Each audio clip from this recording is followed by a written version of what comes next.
સુપ્રભાત, good morning. ફરી એકવાર હું તમારી સંસ્કૃતની ટીચર મારું જ્યોતિ સ્વાગત કરું છું તમારું આજના લેક્ચરમાં. આપણે આગળના લેક્ચરમાં જોયો હતો આપણો 9મો પાઠ, ચક્ષુષ્માન અંધ એવ, આંખ હોવા છતાં પણ અંધ જ છે. તો પાઠમાં આપણે જોયું હતું કે ભાઈ જે વ્યક્તિ છે એ વારંવાર ક્રોધ કરે છે, ગુસ્સો કરે છે, તો ક્રોધના કારણે એની બુદ્ધિ છે એ દૂષિત મલિન થઈ જાય છે અને વ્યક્તિ સાચા ખોટું સારા નરસાનો બોધ એને રહેતો નથી અને અંતે એ ક્રોધનું પરિણામ છે વ્યક્તિએ પોતે પણ ભોગવવું પડે છે. સાથે સાથે ક્રોધની શરીર પર કેવી કેવી પ્રતિક્રિયાઓ થાય એ પણ આપણે જોઈ હતી. અને બ્રહ્માજી છે એ દુર્વાસાને જે ઠપકો આપે છે કે તમે નાટકમાં કામ કરતા નટની જેમ જાણે કે આ તપસ્વી. તો આજે આપણે શરૂ કરવા જઈ રહ્યા છીએ આપણો 10મો પાઠ, ત્વમેકા ભવાની, તમે એકમાત્ર હેમા ભવાની. સંસ્કૃત સાહિત્યમાં સ્તોત્ર કાવ્યની એક આગવી પરંપરા છે. સ્તોત્ર, સ્તુતિ કરવી, પ્રશંસા કરવી, વખાણ કરવા, પૂજા અર્ચના કરવી. તો આવી પરંપરા છે કે સાહિત્યમાં પણ આવું જોવા મળે છે. લોકો દેવી દેવતાઓ છે, પ્રકૃતિના તત્વો છે, એમની સ્તુતિ કરે છે, એમને પ્રાર્થના કરે છે. તો સ્તુતિ કરવા માટેના સાધનરૂપ પદ્યોને સ્તોત્ર કહે છે. શિવ મહિમ સ્તોત્ર, તમે એવા નામ સાંભળ્યા હશે, વિષ્ણુ સહસ્ત્ર સ્તોત્ર. તો ભાઈ આ સ્તોત્ર શું છે? તો કે સ્તુતિ, એટલે કે કોઈ ઈશ્વર છે, ભગવાન છે, એમની સ્તુતિ, એમના વખાણ, એમની પ્રશંસા કરવા માટેના આ પદ્યો જે છે એ પદ્યોને સ્તોત્ર કહે છે. અને આવા જે સ્તોત્રો છે એ ક્યારેક મુક્તક રૂપે, એટલે કે મુક્તક એટલે એકાદી સંખ્યામાં, ગુજરાતીમાં તમારે સાહિત્ય પ્રકારમાં આવે છે ભાઈ મુક્તક શું છે. તો અમુક અક્ષરોના બંધારણને મુક્તક કહેવામાં આવે છે. તો એ મુક્તકના રૂપમાં હોય છે.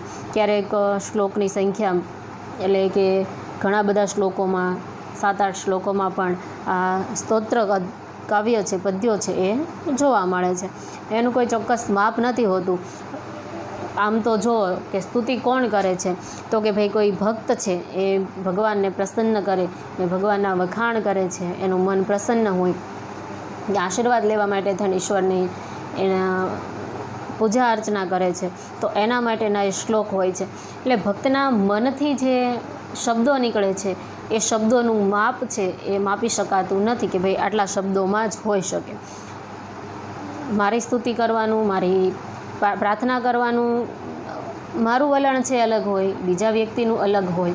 મારા શબ્દોમાં ફેર હોય, બીજા શબ્દ જે વ્યક્તિ છે એના શબ્દોમાં ફેર હોય. એટલે એનું કોઈ ચોક્કસ માપ હોતું નથી. ભક્તના મનથી જે કાંઈ શબ્દો છે, જે સરવાણી નીકળે છે એ જ આ સ્તોત્ર કાવ્યો હોય છે. ઘણા સ્તોત્રો એમના નામે, એટલે આ જે સ્તોત્ર સાહિત્ય છે સૌથી વધારે કોણે લખ્યા છે? તો કે આદિ શંકરાચાર્ય. સૌથી વધારે આદિ શંકરાચાર્યએ લખ્યા હોય એવું પ્રાપ્ત થાય છે. ઘણા એના નામે પ્રસિદ્ધ થઈ ગયા. એટલે એવું પણ બની શકે કે લખ્યા કોઈ અન્ય વ્યક્તિએ હોય પણ એનું નામ છે એ આટલું પ્રસિદ્ધ ન હોય, એટલે એ વ્યક્તિએ શંકરાચાર્યના નામે પોતાના સ્તોત્ર છે એ રજૂ કર્યા હોય એવું બની શકે. કેમ કે સૌથી વધારે આ સ્તોત્ર છે એ આદિ શંકરાચાર્યએ રચ્યા હોય એવું જાણવા મળે છે. તેમના નામે પ્રસિદ્ધ થયેલા અત્યારે જે આપણે જોવા જઈ રહ્યા છીએ આપણો પ્રસ્તુત પાઠ, એ શંકરાચાર્યએ લખેલા 8 શ્લોક છે એ પ્રસ્તુત કર્યા છે, આપણને અહીંયા આપ્યા છે. 5 શ્લોક છે એ 5 શ્લોકમાં માં ભગવતી, ભવાની માને પ્રાર્થના છે એ કરવામાં આવી છે. જગદંબા ભવાનીની અહીં સ્તુતિ છે. સ્તુતિના પ્રત્યેક શ્લોકમાં ભક્તની અનન્ય શરણાગતિનું અને અબોધ બાળકની ભક્તિનું સતત દર્શન થાય છે. અહીં વર્ણન છે તે પ્રમાણે આ સ્તોત્રનું ગાન કરનાર ભક્તને પોતાના સાંસારિક સંબંધીઓ જેવા કે માતા પિતા, ભાઈ બહેન, પુત્ર પુત્રી કે પતિ પત્ની જેવા દુન્યવી સંબંધોમાં જરાય રસ નથી. જગદંબામાં ભવાનીની સ્તુતિ કરવામાં આવી છે અને શ્લોકમાં ભક્ત છે એની અનન્ય શરણાગતિ એટલે કે એનું જે કાંઈ સર્વસ્વ છે એ માત્ર માં ભવાની જ છે. એ પોતે અનાથ છે, નિરાધાર છે, ગરીબ છે અને દુનિયાના કોઈ સંબંધો છે એ કોઈ સંબંધોમાં, સંસારના કોઈ પણ સંબંધમાં રસ નથી. એના માટે તો એ દરેક એના સંબંધો છે, સગાવાલા છે, એ દરેક એ કોણ છે? માં ભવાની એક જ છે. તેને મન તો ભવાનીમાં જ સર્વસ્વ છે. વળી શાસ્ત્ર, તપ અને તીર્થ, વ્રત કે ઉપવાસ જેવા સ્થૂળ કર્મકાંડ તરફ પણ રુચિ નથી. તો માત્ર પોતાની આ આરાધ્ય દેવી ભવાનીના શરણે રહેવાનું પસંદ છે. તેને પૂરેપૂરી ખાતરી છે કે ગમે તેવા પ્રસંગે મારી રક્ષા કરનાર તો મારી આ ભવાની માતા જ છે. એટલે ભક્ત છે એને સંસારના કોઈ સંબંધોમાં રસ નથી, સાથે સાથે ભક્તિ કરવા માટેના કે શાસ્ત્ર, તપ, તીર્થ છે કે વ્રત, ઉપવાસ છે, આ બધા સ્થૂળ કર્મકાંડ છે, એમાં પણ ભક્તને કોઈ રસ નથી. એને માત્ર તો માં ભવાની છે એના શરણે રહેવાનું પસંદ છે અને એને પૂરેપૂરો વિશ્વાસ છે કે કોઈ પણ પરિસ્થિતિ હોય, કોઈ પણ પ્રસંગ હોય તો માં ભવાની છે એ હંમેશા હર ઘડી એની રક્ષા કરશે. સુંદર રીતે ગાઈ શકાતા આ સ્તોત્ર દ્વારા એ બોધ લેવાનો છે કે બાહ્ય કર્મકાંડ કરતાં અનન્ય શ્રદ્ધા સાથે સાદાઈથી અને ગુણાત્મક જીવાતું જીવન વધારે મહત્ત્વનું છે. આ રીતે જીવતા માણસની રક્ષા ભવાની માતા સદૈવ કરે છે.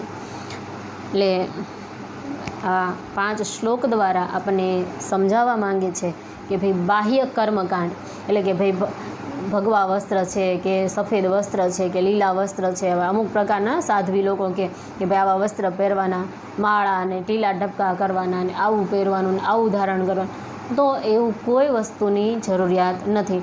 માત્ર ઈશ્વરને, ભગવાનને, અલ્લાહને વ્યક્તિ સાચા મનથી પ્રાર્થના કરે, સાચા મનથી યાદ કરે તો હર જગ્યાએ હર ઘડી ભગવાન છે, ઈશ્વર, અલ્લાહ છે એ ચોક્કસ આપણી રક્ષા કરે છે. ભગવદ્ ગીતા હોય, કુરાન હોય, બાઇબલ હોય કે કોઈ પણ ધાર્મિક ગ્રંથ તમે જોઈ લો, ક્યાંય પૂજા કરવા માટે કે ઈશ્વરને યાદ કરવા માટે કોઈ એવા બાહ્ય આડંબરની વાત કરવામાં આવી નથી. માત્ર કોઈ જગ્યાએ, કોઈ પણ સમયે તમે ભગવાનને સાચા દિલથી, સાચા મનથી યાદ કરી લો એટલે ઈશ્વર છે, અલ્લાહ છે એ સાક્ષાત આપણી સાથે જ છે. એટલે એવું આ 5 શ્લોક દ્વારા આપણને જણાવવામાં આવ્યું છે. આ શ્લોક છે 5 પદ્યો છે, જેમાંના 2 શ્લોક આપણે ચોથો અને 5મો શ્લોક છે જે પ્રસ્તુત કાવ્યનો છે, આપણને એક્ઝામમાં જે શ્લોક પૂર્તિ પૂછાય છે એના માટે ખૂબ મહત્ત્વના છે. એટલે આ 2 શ્લોક છે એ તમારે લોકોએ 5 વાર લખીને લર્ન કરવાના રહેશે. એકદમ કડકડાટ છે એ આવડવા જોવે, કેમ કે ખૂબ જ મહત્ત્વના શ્લોક છે. આપણે હવે એક પછી એક શ્લોક છે જોતા જઈએ. ન તાતો ન માતા ન બંધુ ન દાતા ન પુત્રો ન પુત્રી ન ભૃત્યો ન ભર્તા ન જાયા ન વિદ્યા ન વૃત્તિ મમેવ ગતિસ્ત્વમ ગતિસ્ત્વમ ત્વમેકા ભવાની. ભક્ત છે એ માતાને પ્રાર્થના કરે છે, એમને રજૂઆત કરે છે કે હે માં, મારે તાત એટલે કે પિતા નથી, માતા નથી, બંધુ એટલે કે ભાઈ નથી કે દાતા નથી, મારે પુત્ર નથી, પુત્રી નથી, કોઈ નોકર નથી કે કોઈ સ્વામી. ભૃત્ય એટલે નોકર અને ભર્તા એટલે સ્વામી. એટલે મારે કોઈ નોકર નથી કે મારો કોઈ સ્વામી નથી. ન જાયા, મારે પત્ની નથી ને વિદ્યા નથી. ન વૃત્તિ મમેવ એટલે કે મારે કોઈ નોકરી ધંધો પણ નથી. હે માં ભવાની, મારું એકમાત્ર શરણ તું જ છે. આજની આપણી જે પરિસ્થિતિ છે એને ધ્યાનમાં રાખીને જો આપણે આ શ્લોકને જોઈએ તો અત્યારે હુબેહુબ આ શ્લોક છે આ પરિસ્થિતિને ફિટ બેસે એમ કહી શકીએ તો પણ ચાલે. કેમ કે આજની પરિસ્થિતિમાં સંબંધો છે બધા એકબીજાથી ઘણા દૂર જતા ગયા છે અને આજે કોરોનાની પરિસ્થિતિ આવી છે, કોરોના વાયરસ આવ્યો છે, જેના કારણે નોકર ચાકર છે કે પછી જ્ઞાન છે કે નોકરી ધંધા છે એ બધું બધા લોકોથી છીનવાઈ ગયું છે, ઝૂંટી લેવાયું છે. એવું પણ આપણે જોઈએ છીએ કે લોકો બેરોજગાર થઈ ગયા છે અને દિવસે દિવસે બધાની સ્થિતિ છે એ બહુ કફોડી થતી જાય છે. એટલે આપણે આ પરિસ્થિતિને ખૂબ ગંભીરતાથી લીધી તો છે, પણ પરિસ્થિતિમાં ટકી રહી અને એનો સામનો કરી અને આગળ પણ વધવાનું છે.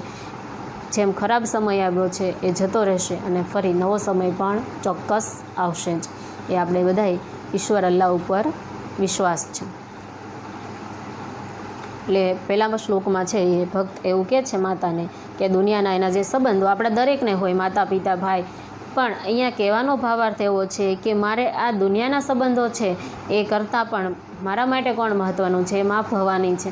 કેમ કે માતા પિતા હોય, ભાઈ બહેન હોય કે પુત્ર પુત્રી હોય કે પત્ની પતિ હોય, કોઈ સમય સંજોગને કારણે એ લોકો એકબીજાથી દૂર થઈ જાય, સાથ છોડીને જતા રહે, પણ મા ભવાની છે, જગદંબા છે, જે જગતની માતા છે, એ જગત માતા છે, એ ક્યારેય છોડીને જશે નહીં. એ હંમેશા પોતાના બાળકો, પોતાના સંતાનોનું ધ્યાન ચોક્કસ રાખે છે.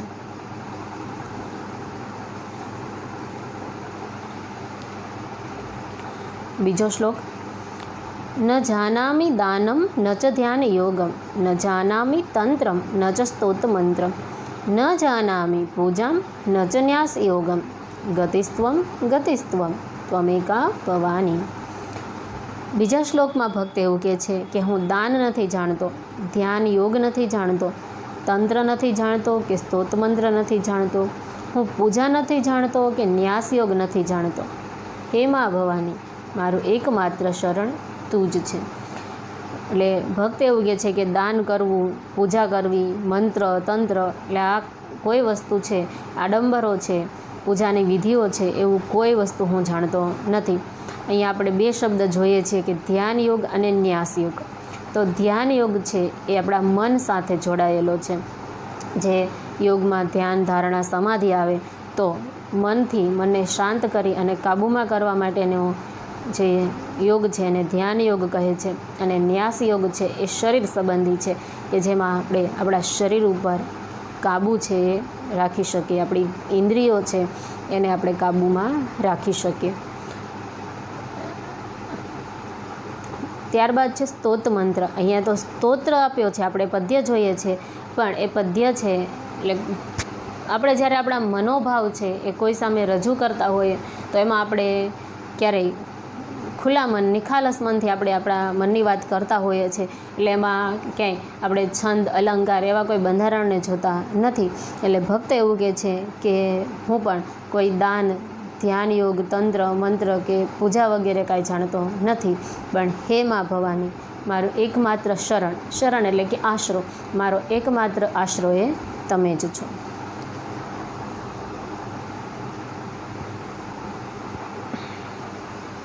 ત્રીજો શ્લોક, ન જાનામિ પુણ્યમ ન જાનામિ તીર્થમ ન જાનામિ મુક્તિમ લયમ વા કદાચિત ન જાનામિ ભક્તિમ વ્રતમ વાપી માતઃ ગતિસ્ત્વમ ગતિસ્ત્વમ ત્વમેકા ભવાની. એટલે ભક્ત એવું કહે છે કે હું પુણ્ય નથી જાણતો. પુણ્ય એટલે શું કે સત્કર્મ, સારું કર્મ. એટલે મને નથી ખબર કે સારું કર્મ શું છે, સત્કર્મ એ શું છે, એ હું જાણતો નથી. હું તીર્થ નથી જાણતો. તીર્થ એટલે શું કે ભાઈ આપણે જુદા જુદા ધાર્મિક સ્થળો છે, એ ધાર્મિક સ્થળોએ મુલાકાત લેતા હોઈએ તો ભક્ત એમ કહે છે કે હું એ પણ જાણતો નથી. ન જાનામી મુક્તિ, હું મુક્તિ પણ નથી જાણતો કે એનાથી મુક્ત થવું, શેનાથી મુક્ત થવું એ પણ હું નથી જાણતો.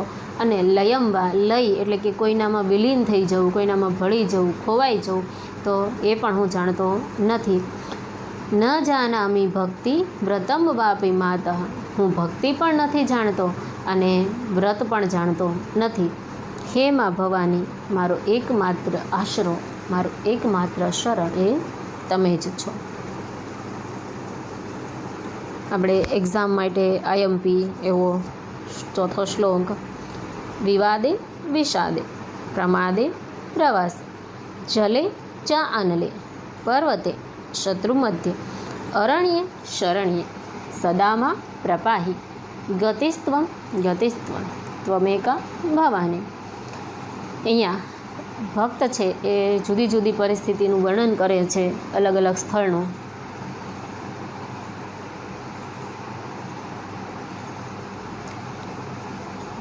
ભક્ત છે જુદી જુદી પરિસ્થિતિ, જુદા જુદા સ્થળનું વર્ણન કરે છે કે વિવાદ એટલે કે ઝઘડામાં, વિષાદ દુઃખમાં, પ્રમાદ આળસમાં, પ્રવાસ એટલે મુસાફરીમાં, જલે એટલે કે પાણીમાં, ચ અનલે એટલે કે આગમાં, પર્વત ઉપર શત્રુઓની વચ્ચે, અરણ્ય એટલે કે જંગલમાં, શરણ્ય એટલે કે કોઈના આશ્રય સ્થાને, સદામાં પ્રપાહી એટલે હંમેશા મારી રક્ષા કરો.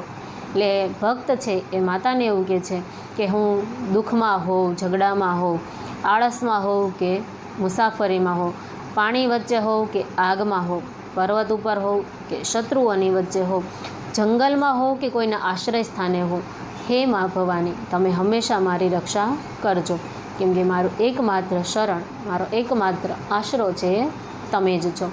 ભક્ત છે એ આવી રીતે જુદી જુદી પરિસ્થિતિ, જુદા જુદા સમયે, સ્થળ ઉપર મા ભવાની એની રક્ષા કરશે એવો વિશ્વાસ છે એ જતાવે છે.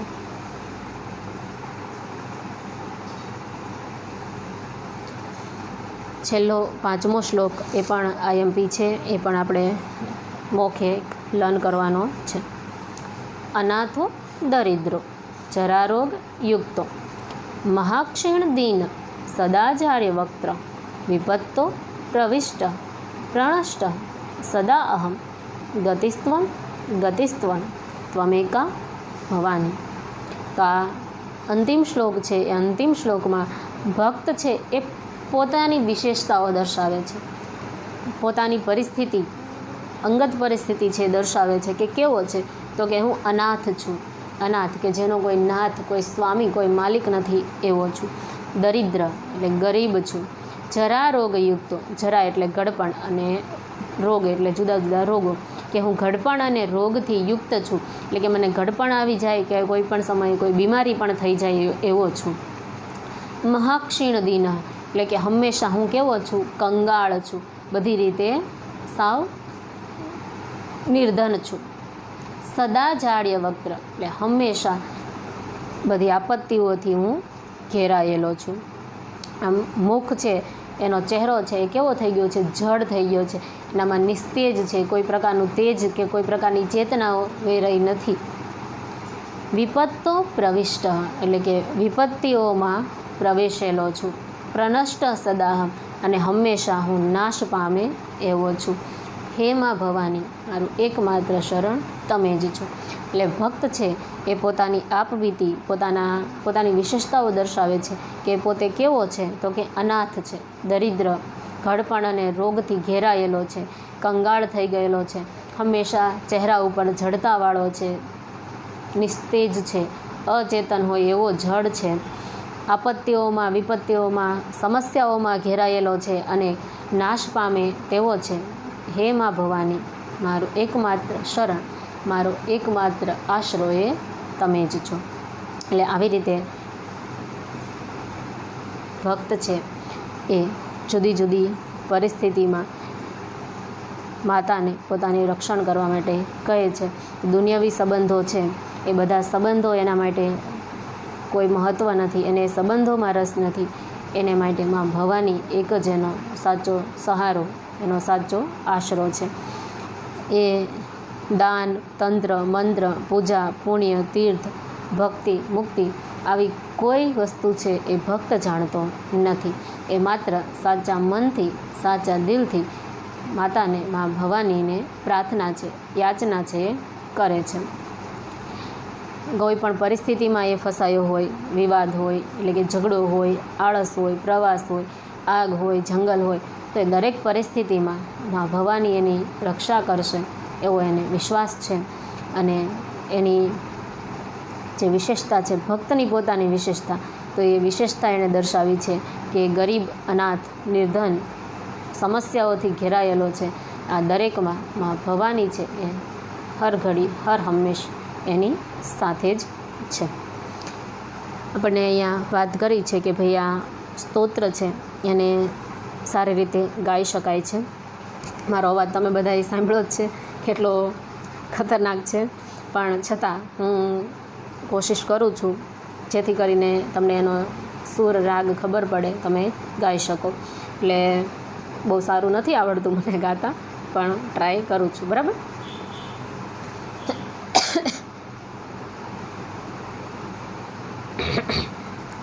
ન તાતો ન માતા ન બંધુ ન દાતા ન પુત્રો ન પુત્રી ન ભૃત્યો ન ભર્તા ન જાયા ન વિદ્યા ન વૃત્તિમમેવ ગતિસ્ત્વં ગતિસ્ત્વં ત્વમેકા ભવાની.